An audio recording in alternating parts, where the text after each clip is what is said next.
Друзья, всем привет! Кто хочет научиться массажным техникам, вы можете это сделать онлайн с моей поддержкой и после обучения получить сертификат. Заходите на мой сайт, описание, ссылка сайта будет в описании к видео. Ну а сегодня я покажу одно из движений в массаже антицеллюлитном, которое может чередоваться с другими уже движениями, которые вы знаете. Итак, это просто работа с подкожно-жировой клетчаткой, не с мышечным, а именно с валиком из подкожно-жировой клетчатки. Сейчас я делаю в основном массаж на сухую. У меня на руках есть немножко масла, но его совершенно небольшое количество. И такие движения подойдут мне всем клиентам. Потому что в некоторых случаях просто вот этот вот подкожно-жировой валик, его невозможно захватить. Бывает настолько плотная подкожно-жировая клетчатка, что это невозможно сделать. И тогда я использую уже какие-то другие методики. Вакуумный массаж или массаж с помощью скребка гуаша. Ну а здесь достаточно... такая подкожно-жировая клетчатка не супер она развитая, не плотная, как бывает. И здесь хорошо этот валик так организуется, и можно с ним работать. И это очень чувствительный на самом деле. Чувствительное движение. Наверное, Кать, ты чувствуешь, да? Что тебе не по себе? Или все окей? Чувствую. Да. Болезненное, да. И здесь также это движение можно применять не только в антицеллюлитном массаже, но и, например, в массаже лифтинг, когда есть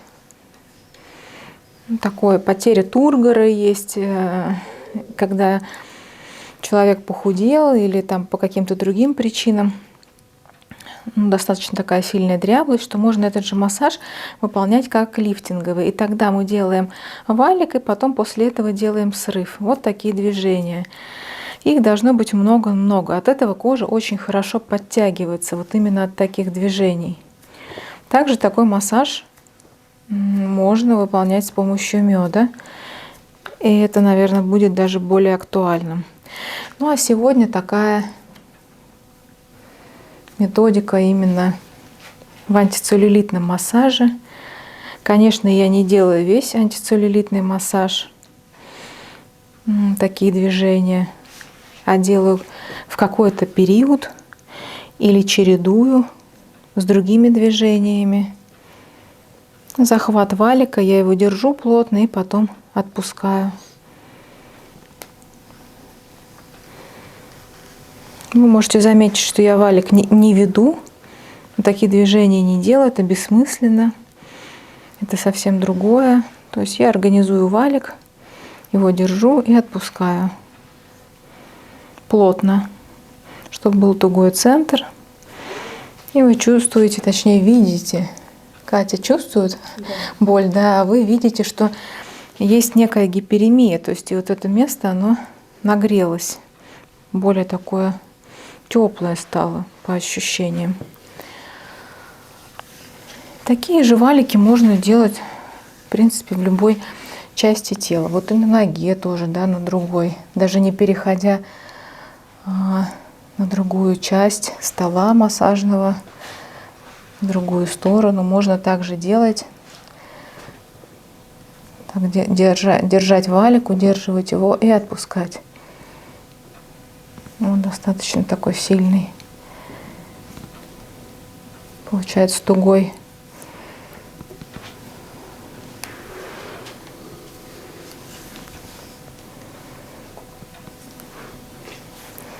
Можно, конечно, с более легкими движениями, перекатами валика чередовать, потому что это движение достаточно болезненное, очень чувствительное.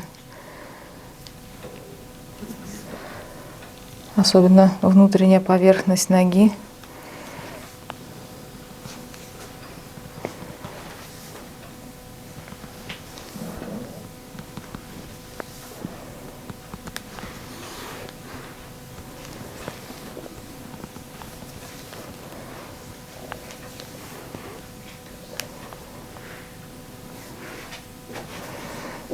Видите, что я даю клиенту отдохнуть. Ну вот в эту сторону валик не цепляется, и сюда его организовывать не очень удобно. И, конечно, я этого делать не буду. Я делаю валики только в те стороны, где вот по ощущению они хорошо. Так вот образуются.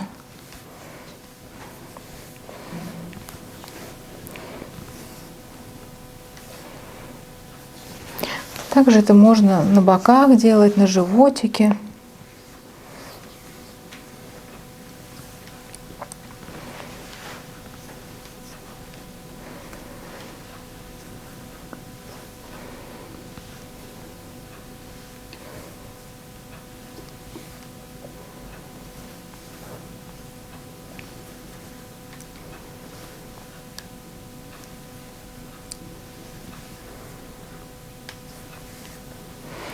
Такое движение, конечно, оно такой защип.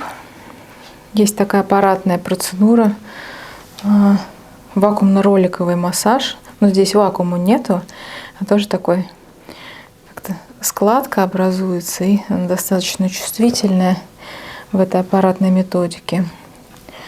Вакуумом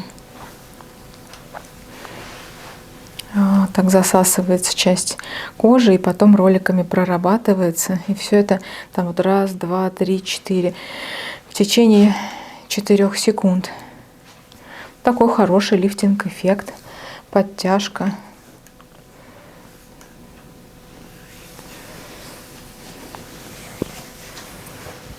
Вот такие у нас сегодня движения получились, которые входят в методику антицеллюлитного моделирующего массажа. И также такие же движения я выполняю в массаже лица. Но, конечно, не с такой силой, а чуть-чуть поменьше. Так что переходите, друзья, на мой сайт, обучайтесь массажу. Всем пока!